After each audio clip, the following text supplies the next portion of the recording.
Yes. So we were discussing about Raoult's law in our previous class, right? So we were discussing about Raoult's law. So we have seen what is Raoult's law, and we have seen the mathematical expression also to calculate the Raoult's law. Okay, so we have discussed the two cases, case one and case two, where case one was about volatile solute and volatile solvent, right? And case two was about both. One was a volatile uh, solvent and another was a non-volatile solute. So these two cases we had discussed based on the Raoult's law, right? Okay. So today we are going to continue the next part. That is, we are going to see something called as ideal solutions and non-ideal solution. So what do you mean by ideal solutions and what do you mean by non-ideal solutions? Okay. So what are these ideal solutions? So ideal solutions are those which obey Raoult's law at all composition. So they are called as what? They are called as ideal solutions. So ideal solutions, what are these ideal solutions? So ideal solutions are, so this is a important questions, okay, asked in the board exam. So a difference between ideal solutions and non-ideal solution. So what is ideal solution? So ideal solutions are those which obey Raoult's law. Okay. And here that is a composition of the solute in solvent at on all temperatures. So the composition is same of solute in solvent at all the temperature. Okay. Here the interactions. So when you discuss about the interactions, so suppose if I have two different beakers, okay, in one beaker I have a pure substance A. I'll let me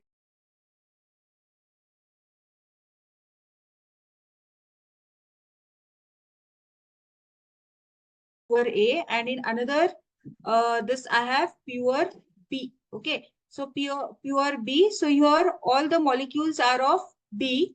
Okay, they are of B. All the molecules, atoms which are present, they are of B, and here the molecules are present of only A. So these are the two pure substances. So when pure substance A and pure substance B is added, we get what? We get a solution. We get solution in which we have both molecules A and B present. Okay.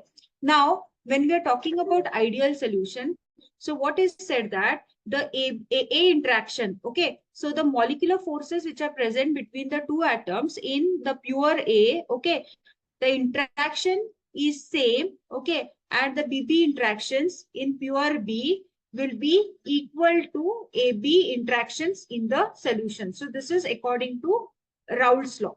Okay, this is according to Raoult's law. So what is Raoult's law? Raoult's law states that, so whenever the molecules which are present in pure A, so the interaction forces are equal to BB interactions, which is also equals to AB interactions after the solution is formed. Okay, so this is about the interaction. So interactions means what? Interactions means the forces. Okay, interactions means what? Interactions means the forces which are present between the molecules. So the forces which are present between the molecules, they are called as what? They are called as interactions. Okay, intermolecular forces. They are the intermolecular forces. So whenever any ideal solutions is there, okay, whenever there is any ideal solution, so these will follow a set of few criteria is there. Okay, so whenever, so ideal solutions, they obey Raoult's law. Okay, so first thing, it obeys Raoult's law. Second is what? The interactions which are present. Okay, the interactions which are present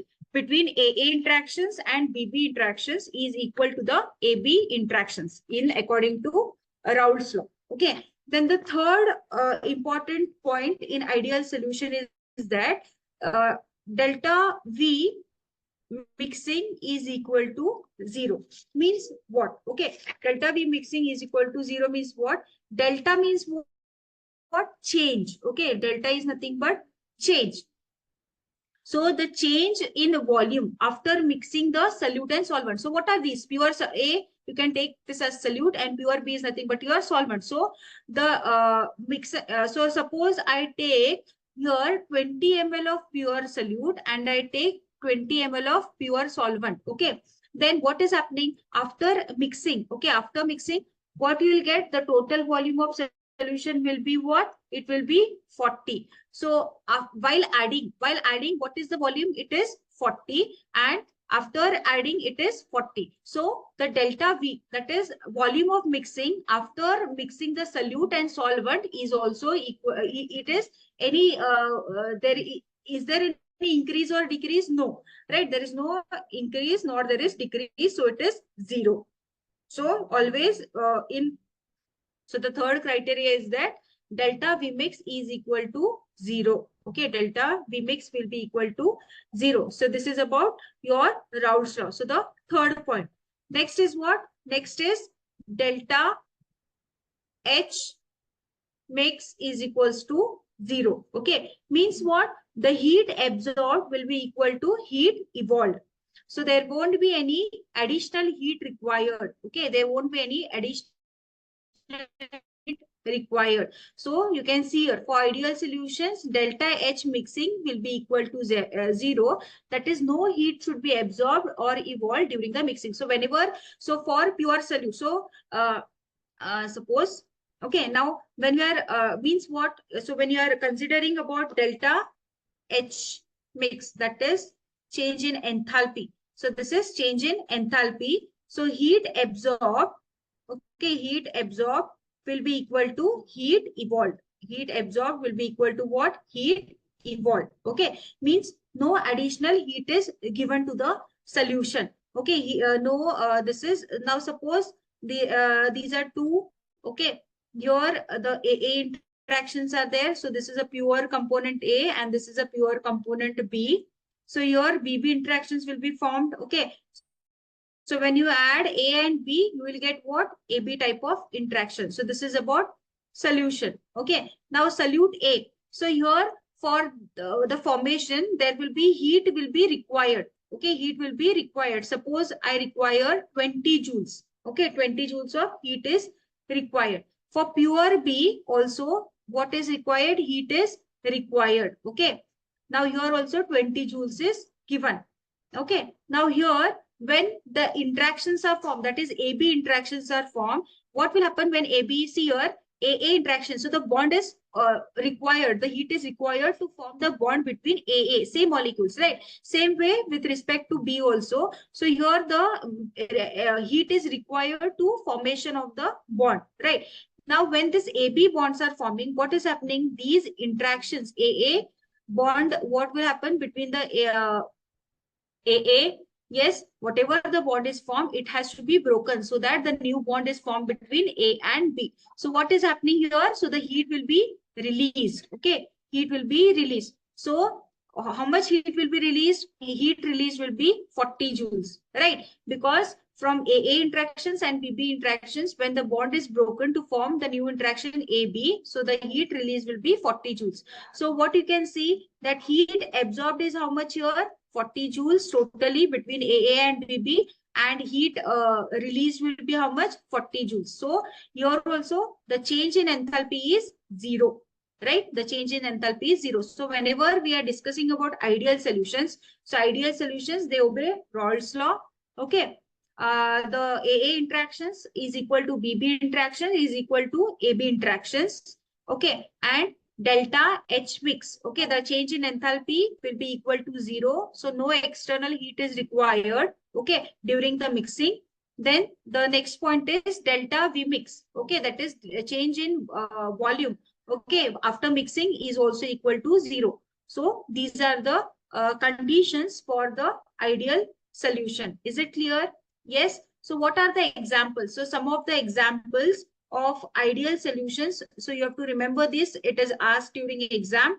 Okay, N-hexane and N-heptane. Okay, N-hexane and N-heptane. Then you can benzene.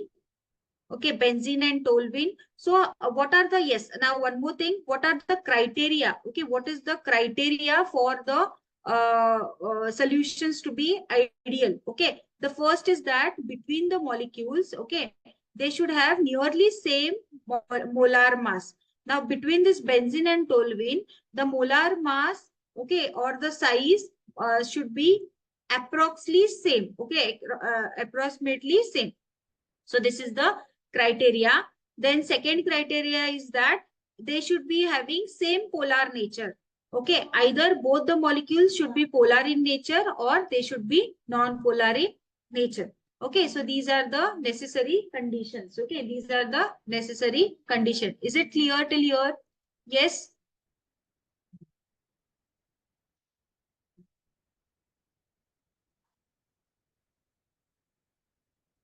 So ideal solutions. What are ideal solutions? Okay, what are the conditions and what are the examples? So examples, we'll see some more examples. So N-hexane and N-heptane, benzene and toluene. Okay, then ethyl chloride and ethyl bromide, and CCl4 and silicon tetrachloride. So these are the examples of ideal solutions. Okay, so next we are going to go for non-ideal solutions. Now, what is this non-ideal solution? So non-ideal solutions are what? Non-ideal solutions are those solutions which do not obey Raoult's law. Okay, so these solutions, they do not obey what? They do not obey Raoult's law at over entire range of composition. So what is happening here? Okay, during the non-ideal solution. So what are the characteristics of non-ideal solutions? So we will see that now. So the first, this is what ideal, non-ideal solutions. These are what they do not follow, they do not obey. Okay, Raoult's law over entire range of composition. Then what are the characteristics? Okay, what are the characteristics? So the first is the enthalpy of okay, the enthalpy of mixing, that is the volume of mixing of the pure component, is not equal to 0. Okay, so we have seen now what do you mean by that? Is when the solute and solvent is added, the whatever the solution is formed, okay, after mixing, the volume is either increased or either it is decreased. Okay, so the change in volume is not equal to zero. Either there will be increase in volume or it will be decrease in volume. So based upon the increase and decrease, the non-ideal solutions are further divided into two types, that is positive deviation and negative deviation. So this also we are going to discuss. Okay, so delta V mixing, okay, delta V mixing is not equal to 0. And one more, the enthalpy change of mixing, that is the enthalpy, that is the heat required and heat released, okay, is not equal to 0. So external heat is required in this by the ideal solution. Enthalpy change of mixing of pure components is not equal to 0. So, so you have to write as delta H mix, okay, is not equal to 0. So a question is asked during board exam. Differentiate between ideal solutions and non-ideal solutions. Okay, it can be asked for 2 marks or it can be asked for 3 marks. So if it is asked for 2 marks, so you have to write 2 differences. If it is asked for 3 marks, you can write 3 differences, but the differentiate should be correct. Okay, so what can be the differences? So ideal solutions. So ideal solutions, what will be the first point? Yes, students, what will be the first point for ideal solutions?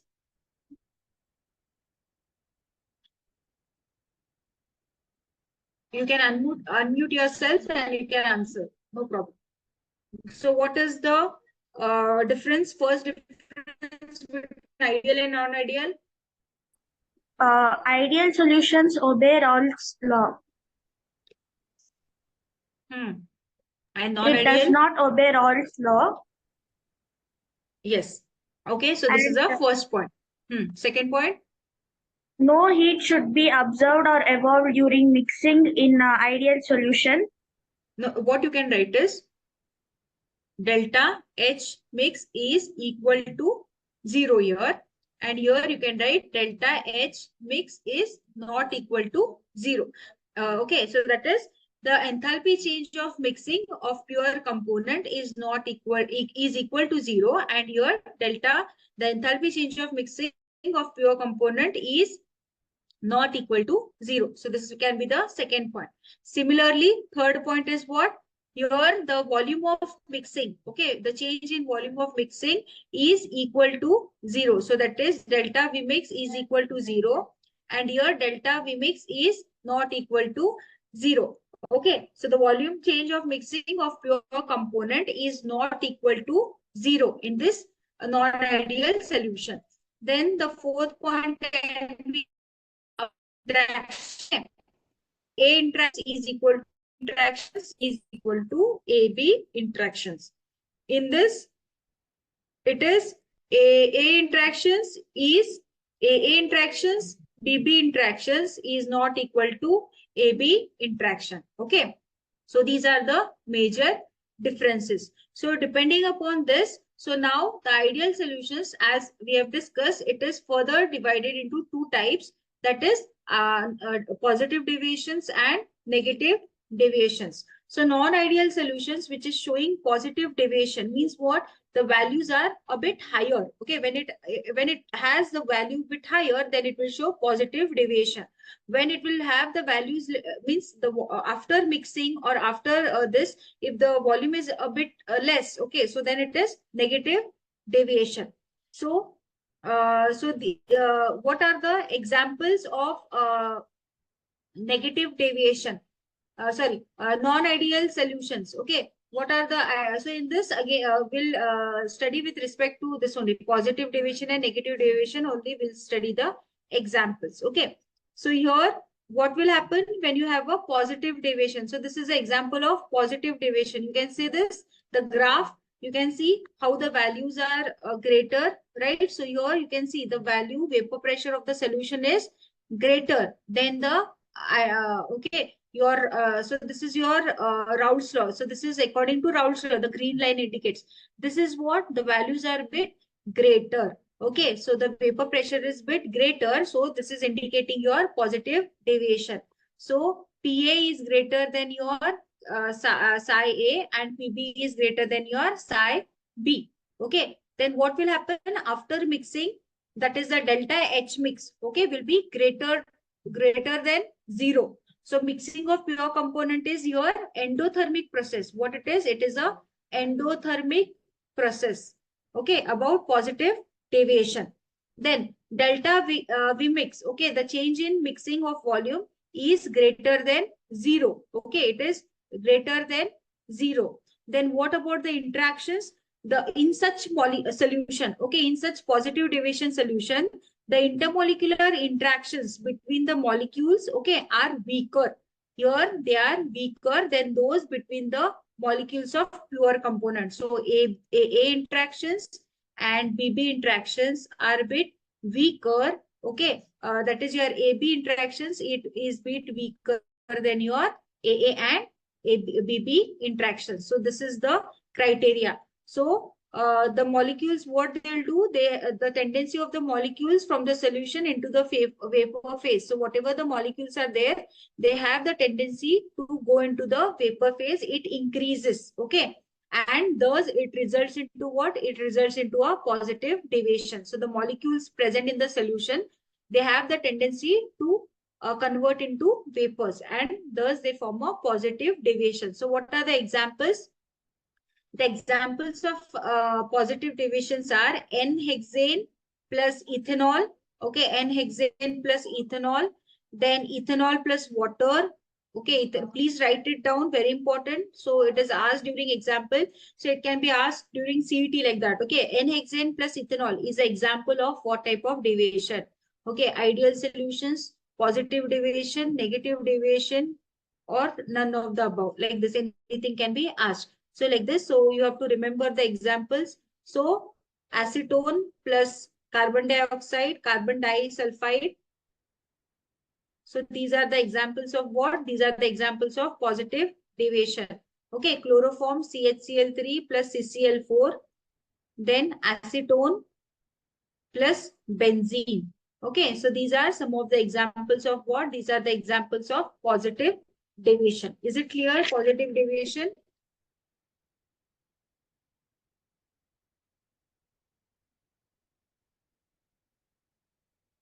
Okay, so we are going for negative deviation. So this is a negative deviation. So in negative deviation, what is formed? Yes, so the non-ideal solutions, which is showing the negative deviation from Raoult's law. So ideally, this is the green dots. Okay, green dots represents your Rawls law. So we have plotted the graph of Rawls law in the previous session. So now you know that. So this is what happens during non-ideal solutions. So the solutions that is non-ideal solution which does not obey Rawls law. So it is deviating. Okay, it is deviating. It is showing negative impact. So what is happening here? That is PA. That is PA is greater than psi of A, and PB is greater than, it should be less than. Okay, it should be less than. So make this correction. It should be less than. So the partial pressure is less than the psi of B. Okay, so you can see the vapor pressure has decreased. Okay, blue. It shows the deviation. It has a negative impact. Lower, the slope is lower, right? So make this correction. Then, so what is the first point for such solution? Okay, delta H mix, what will happen to delta H mix is less than 0. So what happens after mixing the pure component A and B? Okay, the solution, resulted solution will be exothermic in nature. Okay, it will be exothermic in nature. So what will happen to delta H value? Delta H value, that is after mixing, will be less than 0. Okay, then delta V mix. Okay, delta V mix is also less than 0. That is after the mixing of the component A and B, the solution which is resulted, okay, the solution which is resulted, the volume is less than 0. Okay, it will be less than 0. So delta V mix will be less than 0. So the volume of the solution is less than that of the volume of individual component. Means what? Suppose I have pure component A and I have pure component B. And after we add this, we get the solution AB. Okay, so this is a solution. So you can consider this as solute. You can consider this as solvent. Suppose I have taken this as 20 ml. This I have taken as 10 ml. Okay, I have taken as 10 ml. So the resulted solution is 25 ml. Okay, so this is what? This is 30 and this is 25. So the whatever after mixing, the solution which we have got is less than the individual component. Okay, so this it means. So after mixing in non-ideal solution, what happens? The volume is less than 0. Okay. Then in the interactions, okay, what happens to interactions? So the intermolecular interaction between the molecules of these pure components, okay, that is AA interactions and the BB interactions, okay, what will happen? In such solutions, the intermolecular interactions, okay, what will happen? The molecules of this pure component AA and BB, okay, the tendency of the molecule to, what will happen? So in the positive deviation, what we have seen, the solutions, the molecules in the solution, they try to escape as vapors, okay. But here, the tendency of the molecules to escape as vapor phase will decrease. The tendency of the molecules from the solution to escape as vapors will decrease in your negative deviation. Okay. So this is the interaction. So due to this interaction, so your because of this, it results into a negative deviation. Understood? So this is about negative deviation. As in case of positive deviation, we have seen what happens. The molecules which are present in the solution, they will escape into, it will escape out in the forms of vapors, okay, and the vapor formation will be more, it increases and it results into a positive deviation. But here, what will happen? The tendency of the molecules to escape out in the form of vapors will decrease. So it will result into a negative deviation. So this indicates a negative deviation. Okay. Now, what are the examples of negative deviation? So please note it down. So phenol plus aniline, okay. Then chloroform CHCl3 plus acetone, okay, acetone. Then chloroform plus diethyl ether, then acetone plus aniline, then chloroform plus HNO3, water plus HNO3. Okay, so these are some of the examples of what? Negative deviation. So this is the graph of negative deviation. Is it clear? What is ideal solutions? What are non-ideal solutions? What is a positive deviation? What is a negative deviation? Is it clear up to here? Yes?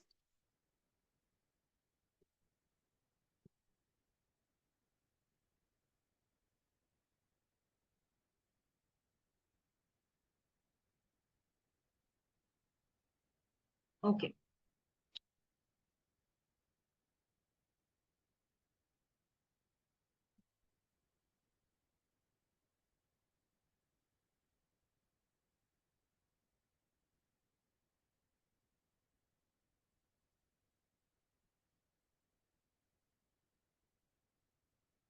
Okay. So we'll proceed further.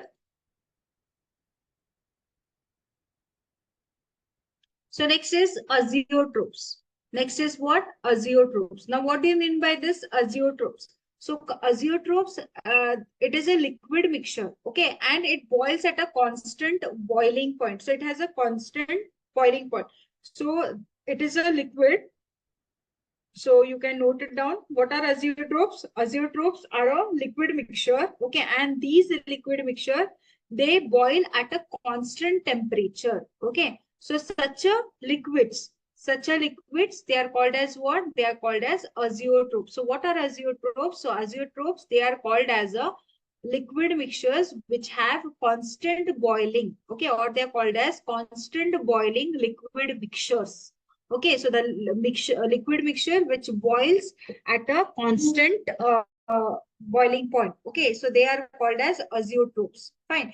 So azeotrophs are what? Azeotrophs are the mixture of liquids which are having same composition in liquid as well as in the vapor phase, because as it is boiling, as we are discussing what, it is a liquid which is boiling, okay, at the same boiling temperature. Now suppose water is there, okay, suppose water is there. If we boil, okay, if we boil it continuously, sorry, if we heat it continuously at some temperature, what will happen? Okay, if the heat is supplied continuously, okay, so water will start evaporating. Okay, the water will start evaporating. It will be converted into vapor phase. So at some, after 2 hours or maybe after a hour, what will happen? You can see the volume of water has decreased. Okay, it is starting to escape out as a steam or vapors, right? So you are in azeotrope. So this liquid mixture, okay, they are boiling at a constant temperature, at a constant boiling temperature. Why? Because they are having same composition. They are having same composition in liquid as well as in vapor phase. Okay, in the vapor phase and also in the liquid phase, the composition is same. And because of this, it boils at constant temperature. So it boils at what? At constant temperature. Okay, boils at constant temperature. Okay, so it is not possible. We cannot separate the components of this azeotropic mixture. Okay, we cannot separate whatever the composition is present in the azeotropic mixture. We cannot separate this components. Okay, we cannot separate it by distillation also. Okay, distillation is a process in which we can separate a mixture of two different liquids. Okay, we can separate two different liquids at different. So it depends on the. So the principle depends on the difference in boiling point of the liquids. Any two liquids, okay. So any two liquids, so the boiling point will be different. So based upon the difference in boiling point, whenever you have any two liquids mixed, so we can separate it with distillation. But this azeotropic mixture, it cannot be separated by distillation also. So here, so you can see, okay. So the liquid, so this is a liquid composition. So vapor only, so the azeotropic mixture which is boiling at constant temperature. Okay, it has the same composition in liquid phase as well as in the vapor phase. Okay, and these such a liquids are called as what? Azeotropic mixtures. So these azeotropic mixtures, they are further divided into two types. Okay, what are the two types? First is minimum boiling azeotrope. The first one is minimum boiling azeotrope, and the second one is maximum boiling azeotrope. Now we are going to discuss what do you mean by minimum boiling azeotrope and what is mean by maximum boiling azeotrope. Now, what do you mean by minimum boiling azeotrope? So the solutions, okay, you can see this is a graph of minimum boiling azeotrope.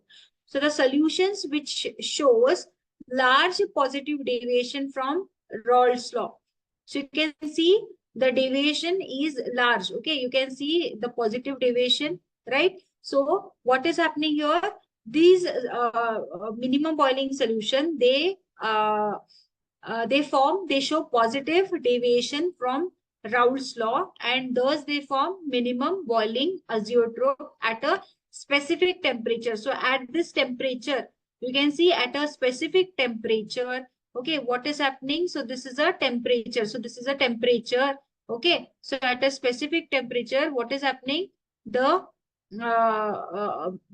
azeotropic mixtures are formed. So this is a minimum boiling azeotrope. So how minimum boiling azeotropes are formed? They are formed by solution with positive deviation, okay, from Raoult's law. So what are the examples? Examples are very important. Ethanol plus water, okay, ethanol plus water, ethanol plus water containing, so this should be mentioned, okay, containing 95% by volume of ethanol. So this is an example of azeotropic mixture. Ethanol plus water containing 95% by volume of ethanol.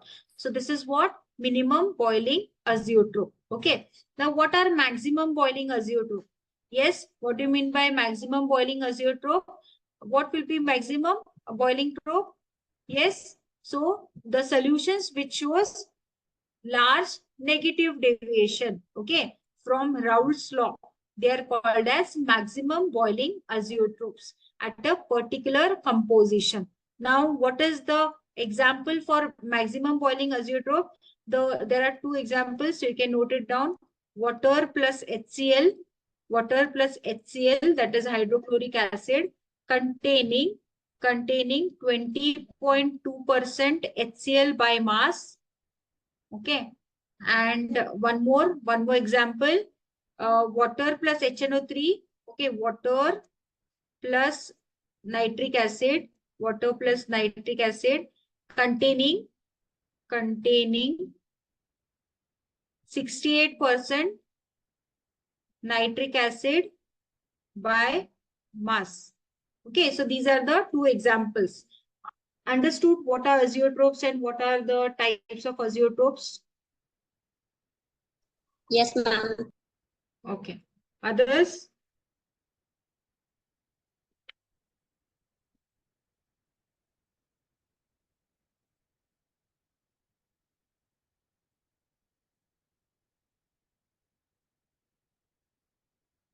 Okay, so azeotropes. So remember what are azeotropes? So these are the liquid mixtures which boils at constant temperature. So they have a constant boiling temperature. Okay, so there are two types: minimum boiling azeotrope, maximum boiling azeotrope. So minimum boiling azeotropes, they will form positive deviation from Raoult's law, and maximum boiling azeotrope, they form negative deviation from Raoult's law. Okay, so examples are very important. So water ethanol system and is best example of minimum boiling azeotrope, and water, this water HCl and water nitric acid. Okay, the composition is very important. I had written here, right? See here, I had written here 20.2% HCl by mass, 68 by 60% HNO3 by mass. So this composition is very important, okay, during exam.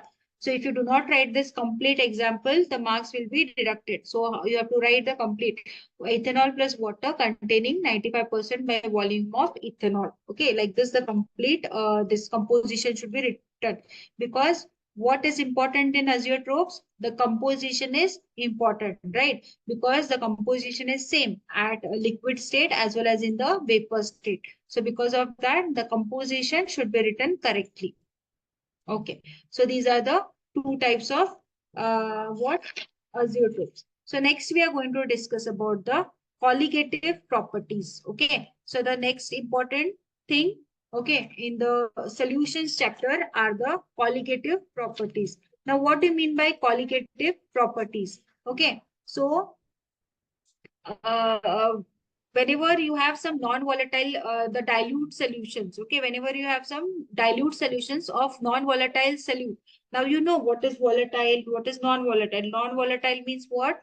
Non-volatile means they do not produce the vapor state, right? They do not produce vapors. So the solute, okay, whenever you have the dilute solutions of non-volatile solute, okay, solute are those which will be present in the smaller quantities.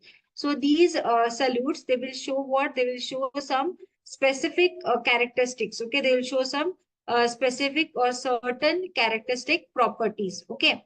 Now the properties of these solutions. Okay, the properties of these solutions, they depend only upon the number of solute particles. So whenever we are discussing about the solution topic, what happens? It depends on what? It depends upon the number of solute particles. It depends on the number of solute particles. Okay. That is how many numbers of molecules or the ions are present. How many number of molecules or the ions are present. And it does not depend upon the nature of solute. It does not depend on nature of produce. So colligative properties. So whenever we are discussing about colligative properties, it depends on what? It depends upon the number of solute particles. It depends on the number of solute particles and not on the nature of solute particles. So these are called as colligative properties. So there are four important colligative properties. Okay. So the four important colligative properties of solutions are, first is the lowering of vapor pressure, that is relative lowering of vapor pressure. Then is elevation in boiling point. Next is depression in freezing point and osmotic pressure. So based on this, you will be this is a physical chemistry chapter. As you all know, solution chapter, it comes under physical chemistry. Okay. So in physical, when you might have seen now in your first year also, right? Physical chemistry, the questions are asked in separately in one part, right? Part D or part E. So there separately the questions are asked from that particular chapter. So from this chapter, you are going to get the questions from this part, okay, colligative properties. So there are different formulas, okay. Based on that, we are going to solve the problems.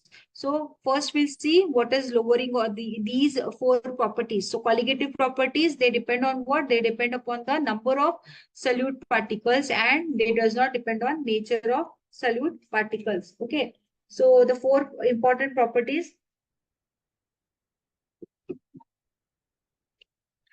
relative lowering of vapor pressure, elevation in boiling point, depression in freezing point, and osmotic pressure. Okay. So we'll start with one.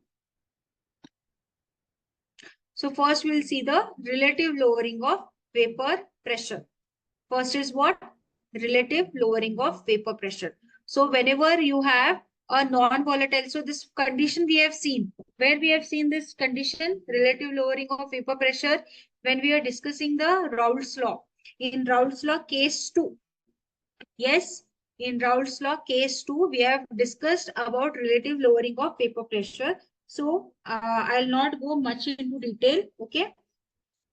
So I'll just, so this is based on the Raoult's law. So relative lowering of vapor pressure. So whenever you have a non-volatile solute, right? Whenever you have a non-volatile solute and you have a volatile solvent. So this was a case 2, right?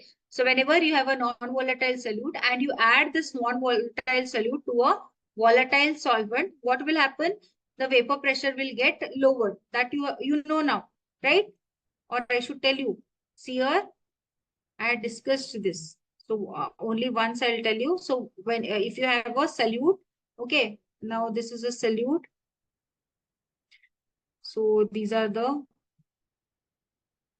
I'll take this as solvent now. And this is a non-volatile solute. Non-volatile solute means what? They will not produce any. So these will produce the vapors because solvent is a what? Solvent is volatile. So volatile solvent will produce the vapors. Okay. And non-volatile solute will what? It will not produce any vapors. Okay. And when you mix this two, that is solvent and non-volatile solute, you get a solution. Okay. And what will happen? So these are also non-volatile. So what will happen? What will happen when you form the solution? You can see that the molecules of volatile and non-volatile will be present at the surface. Okay. And the molecules of volatile solvent only forms the some of the this papers, right? So what is happening as compared to the pure solvent, okay, and in the solution, the formation of vapors will be less in the solution. So vapor pressure, what will happen to vapor pressure? As the number of vapors are less, okay, the dynamic equilibrium reached will be okay, it will be lowered in the dynamic equilibrium. Thus, the evaporation process will go at a slower rate. Okay, so number of vapors produced will be less and the vapor pressure exerted will be less. So this is about relative lowering of vapor pressure. Now we'll apply the Raoult's law. So vapor pressure of the solvent in the solution is equal to the mole fraction of the solvent in the solution into vapor pressure of the pure solvent. That is vapor pressure of component A is equal to mole fraction, that is pure vapor pressure of pure component A into mole fraction of pure of a component A, right? So here we okay, so what is PA? So we know that mole fraction of A and B component will be equal to 1. Okay. Now what we have to put here? So I take this PA is equals to P naught of A. Okay. Now what is psi A? So psi A can be 1 minus psi B. So I'll write it as 1 minus psi B. Okay. Now you take PA is equals to P naught A. P naught A into 1 will be minus P naught A into psi B. So what happens here? The solute is non-volatile, right? The solute is non-volatile. Then the vapor pressure of the solvent will be equal to vapor pressure of the solution, right? So what will happen here? So P is equals to, so we are taking, so vapor pressure will be equal to the vapor pressure of the solution. So P, the total pressure will be equal to P naught A into P naught A into psi of B. Okay, so vapor pressure minus P is equals to, so I'm taking this common. So when you take it this side and it will be P naught of A into psi of B. So I am transferring of minus B into P naught A is equals to B. So this is the, when your solute is non-volatile. Okay, when the solute is non-volatile. So this is the equation which you get. Okay, so this is the, now you know how to find the mole fraction, right? Mole fraction can be found out what? Number of moles of component A upon total number of components A plus B. So by applying that, you will get the formula, this one. Okay, so that is how you count number of moles. Number of moles is given weight. Okay, given weight upon molecular weight. Given weight upon molecular weight is number of moles.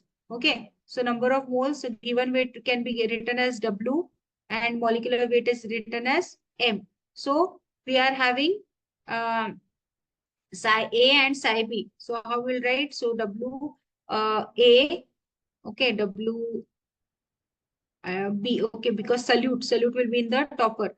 Okay, so P naught, this is pure component A minus P is what? It is nothing but the lowering of vapor pressure. Okay, and this full related to P naught A, and this is called as relative lowering of vapor pressure. And you know how to calculate the psi of B. Psi of B can be calculated as number of particles of that is, this represent the number of moles of component B upon total number of moles of A and B. What is Na? That is, just now I told you, number of moles can be calculated by given weight upon molecular weight. Same way with respect to Na, that is Nb, that is number of moles of B, given weight of P upon given weight of molecular weight of the solute. Okay. So by putting this into this equation, you will get the final equation. So remember this final equation. This final equation is very important. Okay. By using this equation, we are going to use the formula. Okay. We know what is psi of B. After getting this, okay, after getting this, what we have done, psi B is nothing but number of moles of B upon Na plus Nb.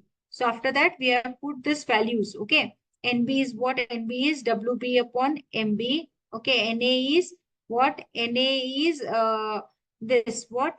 WA upon MB. So after putting this value, you'll get the final equation. Is it clear? Relative lowering. So this we have solved during the case 2. Okay, so by using this formula, we are going to use the we are going to find out the relative lowering of vapor pressure. So relative lowering of vapor pressure is equal to mole fraction of the solute in the solution. Is it clear up to here?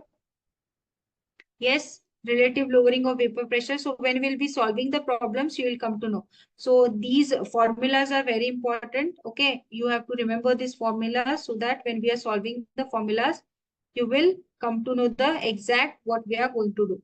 So you know how to find the mole fraction, how to find the number of moles. Okay, this is number of moles of component A and this is number of moles of component B.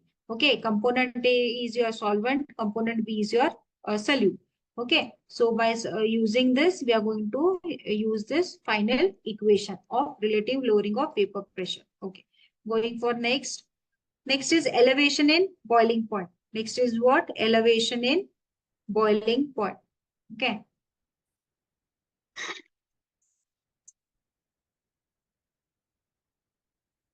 So you can see that boiling point of a liquid. What do you mean by boiling point of a liquid? So whenever you have a boiling point of a liquid, the temperature at which its vapor pressure becomes equal to the atmospheric pressure. So whenever you are calculating the boiling point of a given liquid, what will happen? The temperature of temperature of its vapor pressure, okay, will be equal to the atmospheric pressure. So boiling point is nothing but it is a temperature. It is that temperature where its vapor pressure will be equal to its atmospheric pressure. So as the vapor pressure of the solution containing a non-volatile solute is lower. Now you know how the this is lowered. Okay, how the vapor pressure of the solution is lowered when you add a non-volatile solute, because non-volatile solute cannot produce any vapors. Okay, so when you add the non-volatile solute into the solution, then vapors are not formed, right? Then the pure solvent.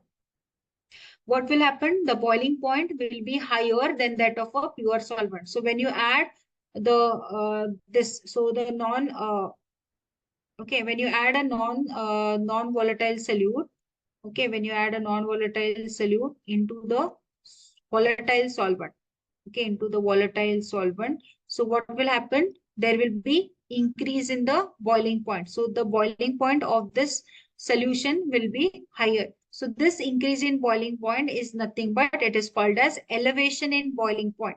It is called as what? Elevation in boiling point. So it is represented as delta TB. It is represented as what? Delta TB. Okay. Now delta TB, it can be calculated as delta TB is equals to TB minus delta TB is equals to TB minus T naught B. Okay. So this delta TB will be equal to KB into M. And what is M? M is your molality. Okay. And KB is what? KB is the molar elevation constant. It is a constant. Okay. It is a constant. It is called as molar elevation constant. Kb. Kb is nothing but your molar elevation constant and the molecular mass. Okay, and the molecular mass of the solute. How it can be calculated? I'll give you the formula. Just a second. So the molecular formula. Okay, it can be calculated by Wb is equals to 1000 into Kb into Wb divided by delta TB into WA. So this is a formula by which we can calculate the elevation in boiling point. Okay, this is the, so you can see the graph is given. Okay, whenever you have a pure solvent, its boiling point is at this temperature. Okay, but when you have a pure solvent and with that when you add a non-volatile solute, what will happen? The boiling point will be a bit higher. So the solution containing a non-volatile solute and a pure solvent, okay, volatile solvent, the boiling point is bit higher, and this increase in boiling point is nothing but called as what? Elevation in boiling point. And this is a formula. Okay, this is a formula by which we can calculate the elevation in boiling point. So this is a formula which we are going to make use of. Is it clear? Yes. So this is the formula from molality. Okay, from molality we are going to get this particular formula. So what are the values? Kb is nothing but Kb is the molar elevation constant. Okay, and your this what? Delta TB. Delta TB, it represents your elevation in boiling point. Okay, and this is the formula. So please note this formula. So based on this also we are going to solve some problems. Okay, then so two more we are left with freezing point depression and some more are there. So this we shall discuss it in the next class. Okay. Any doubts in the today's session, students? Any doubts? Do you have any doubts up to here? So we have discussed today what are ideal solutions, what are non-ideal solutions, types of non-ideal solutions. Then we had started with the then we discussed about azeotropes, types of azeotropes. Okay, minimum boiling azeotropes, maximum boiling azeotropes. Then we had started with colligative properties. So we have discussed today two colligative properties. One, first one is the this one. Relative lowering of vapor pressure, and second one was elevation at boiling point. So we are left with two more, freezing point, that is freezing point depression and osmotic pressure. Okay, and some more points are there, so that we shall be discussing in the next class. Any doubt up to here?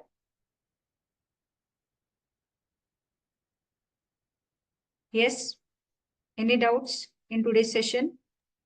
No, ma'am. Okay, others?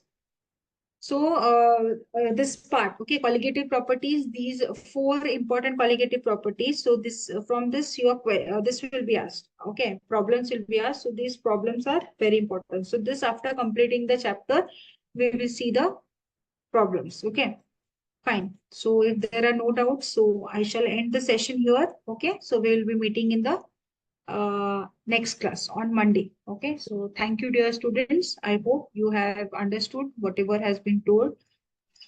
Okay. Yes, ma'am. Yes. Okay. Thank Thank you you. so much. Yes. Thank you. Yeah.